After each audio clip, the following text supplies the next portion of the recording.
ও তুই ডুব দিলে রূপ দেখতে পাবি রে,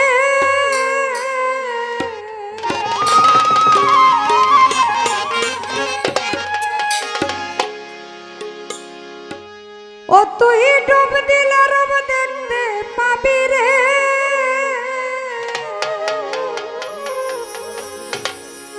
বিরাজে খুদে মহাজন, বিরাজে খুদে মহাজন,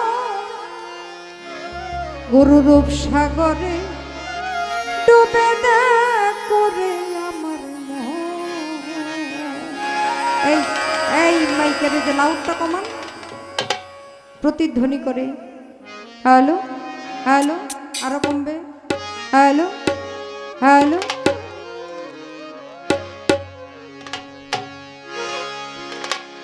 ও তুই ডুব দিলে রূপ দেখতে পাবি রে, ও তুই ডুব দিলে রূপ দেখতে পাবি রে, ও তুই ডুব দিলে রূপ দেখতে পাবি রে, বিরাজে খুদে মহাজন, বিরাজে খুদে মহাজন, গুরুরূপ সাগরে ডুবে দেখ করে আমার মন, গুরুরূপ সাগরে ডুবে দেখ করে আমার মন।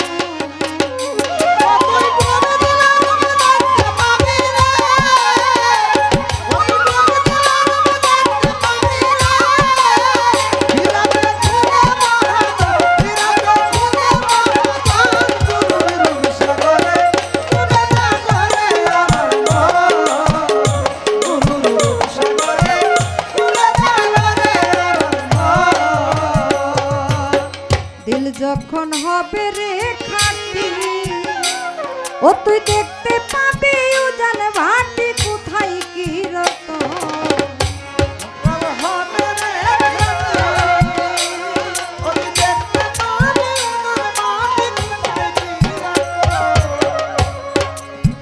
দিল যখন হবে রে খাটি, ও তুই দেখতে পাবি উজান ভাটি, কোথায় কি রতন, ওরে সেই নদীর গম্ভীরেতে রে, ওরে সেই নদীর গম্ভীরেতে রে, আছে মুক্তায়ার কাঞ্চন, আছে মুক্তায়ার কাঞ্চন, গুরুরূপ সাগরে ডুবে দেখ করে আমার মন, গুরুরূপ সাগরে ডুবে দেখ করে অবুঝ মোহন।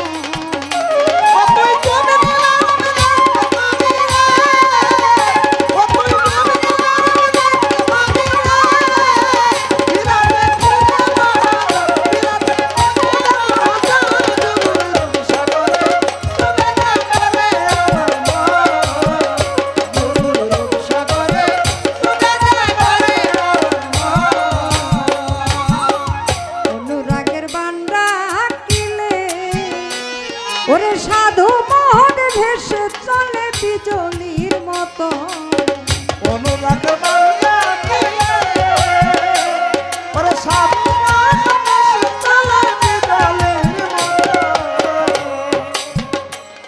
ওরে অনুরাগের বান্ডা কিলে ওরে সাধু মোহন ভেসে চলে বিজলির মতো,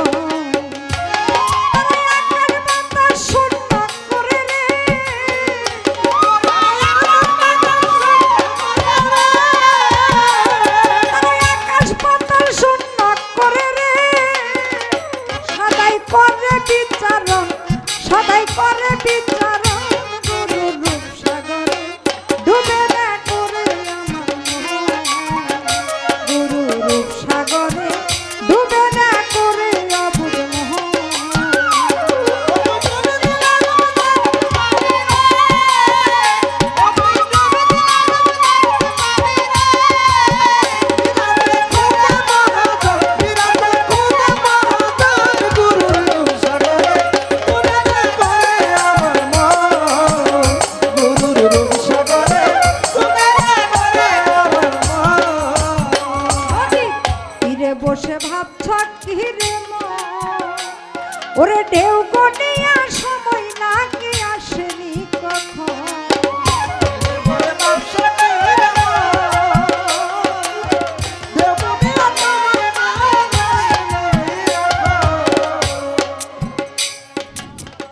তীরে বসে ভাবছ কি রে মন, ওরে ঢেউ গড়িয়া সময় দেখে আসেনি কখন।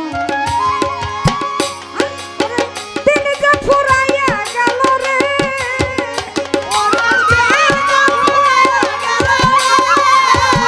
তোমার দিন যে ফুরাইয়া গেল রে, হালিম কয় বিজলির মতন, হালিম কয় বিজলির মতন গুরুর রূপসাগরে ডুবে না করে আমার মোহন, গুরুর রূপসাগরে ডুবে না করে অবুঝ মোহন।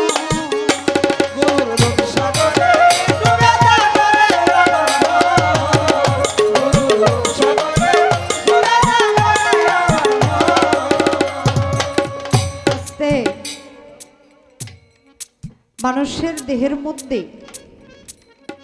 কখন সেই মৌসুম আসে যেই সময় নাকি ফুল ফুটে ফল ধরে।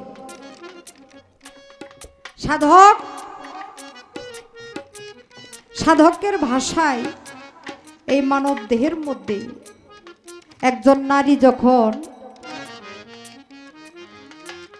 11 বছর 11 মাস 27 দিন সময় হয়, তখন একজন নারী ঋতুবতী হয়। সর্বপ্রথম অনেকের শরীরের হরমোনের তারতম্য, এটা বৈজ্ঞানিকভাবে হরমোনের তারতম্যে আকপিস হইতে পারে, কিন্তু সাধকের গণনায় 11 বছর 11 মাস 27 দিনে একটা নারী ঋতুবতী হয়। আর একটা পুরুষ 15 বছর 11 মাস 22 দিনে একজন পুরুষ ঋতুবতী হয়। আমার দয়ালের একটা গান আছে, নারীর ঋতু মাসে মাসে পুরুষের ঋতু কোন দিবসে। পুরুষেরও কিন্তু ঋতু হয়। পুরুষের যদি ঋতু না হয়, তো যেই পুরুষের ঋতু না হয় না, সেই পুরুষের দেখবেন স্ত্রীর কোনো সন্তান হয় না। ঋতু হলে তবেই ফল ধরবে। আর এই ঋতু যখন উভয়ের মধ্যেই এটা প্রচলিত থাকে, তখনই সেই মিলনের মধ্যে একটা মানব ফসল ফলে। বাবা আগে ঋতুবতী হয়, মা হয় পরে। বাবার যদি গর্ভ না হইতো, মাই গর্ভবতী হইতে পারত না। আগে বাবার এই মস্তকের মধ্যে নিয়ে ঘুরে, আর এইটা ওই মায়ের সময় দেখে, দিনক্ষণ দেখে ওখানে গিয়ে যখন রোপণ করে, যদি সঠিকভাবে করতে পারে, ওখানে 10 মাস 10 দিন পর একজন মানুষ নামের ফসল। আর যেই বাবা ঋতুবতী হয় না, ওই মা হাজার ঋতুবতী হইলেও একা কখনো ফল ধরে না। আর আরেকটি ভাবে যদি বলি, একজন মানুষ যখন পীরের হাতে হাত দিল বাবা, তখন একটা পীরের হাতে যখন হাত দেয়, তখনও প্রথম ঋতুবতী হয়। পীরের জিহ্বা আর ভক্তের কর্ণ। পীরের জিহ্বা হলো কি? লিঙ্গ। ভক্তের কর্ণ হলো জুনি। পীরে যাহা মুখ দিয়ে বলে, উহা যদি কর্ণ দিয়ে ধারণ করে নিজের মধ্যে রোপণ করতে পারে, তার মধ্যেও একটা জ্ঞান নামক সন্তান জন্ম নেয়। তাই আপনি যেই দিকেই যান, আগে পুরুষকে ঋতুবতী হতে হবে, পুরুষের আগে গর্ভ হতে হবে, তবেই না পরের নারী গর্ভ হয়। গুরুর যদি গর্ভ না হইতো, তাহলে ভক্তের কাছে সে দিতে পারতো না। পারতো বাবা? গুরুর ভান্ডে আছে বলে সে ভক্তকে দান করতে পারে, তার যদি না থাকতো সে দান করতে পারতো না। এখানে গুরু হলো পুরুষ আর ভক্ত হইল নারী। আর মানব দেহের মধ্যে দুটি বিষয় সমান সমান ভাগাভাগি হিসাব করলে সাধকের জ্ঞানী যারা তারা অতি সহজেই বুঝতে পারে। এখানেই ছোট করে কথাটা রাখলাম। গুরু